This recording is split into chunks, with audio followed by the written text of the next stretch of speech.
La déco, c'est tout de suite. Je propose de vous évader en Picardie dans une chambre d'hôte qui s'appelle la Garçonnière. Sur les rives de la Somme, sortez vos cannes à pêche. Vous êtes à Abbeville pour un week-end détente et déco. La maison se situe en fait au cœur de la cité historique d'Abbeville, à 2 pas de la collégiale Saint-Vulfranc et à proximité immédiate de la Somme et du canal qui relie en fait Abbeville à Saint-Valery-sur-Somme.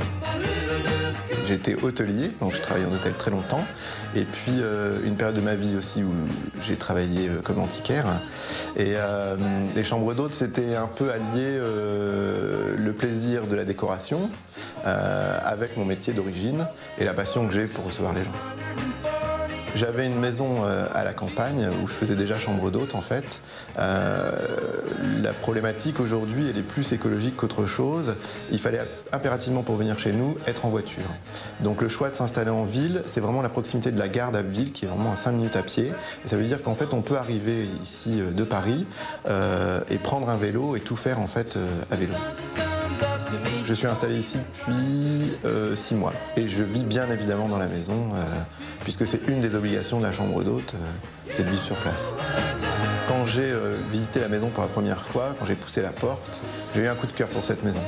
C'est-à-dire que je me suis senti bien tout de suite, il y avait une énergie très positive et j'ai dit c'est celle-là. Évidemment, c'était sans mesurer les travaux qui allaient suivre parce que la maison n'avait pas été touchée depuis à peu près 70 ans. Donc elle était vraiment dans son jus, ce qui nous a permis aussi de récupérer des éléments de décoration très anciens, comme les sols ou les boiseries au mur.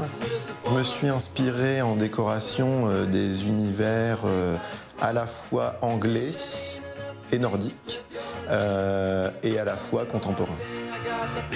Chaque chambre a des teintes bien particulières. La première, d'inspiration nordique, est plutôt dans les tons bleus.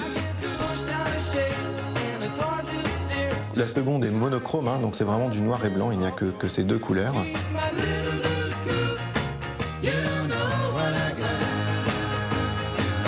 La troisième, qui est plutôt d'inspiration anglaise, là c'est un bleu aussi, mais qui tire un peu sur le vert, qui est mélangé à des tons de sépia qu'on retrouve dans le cachemire, notamment le motif du cachemire.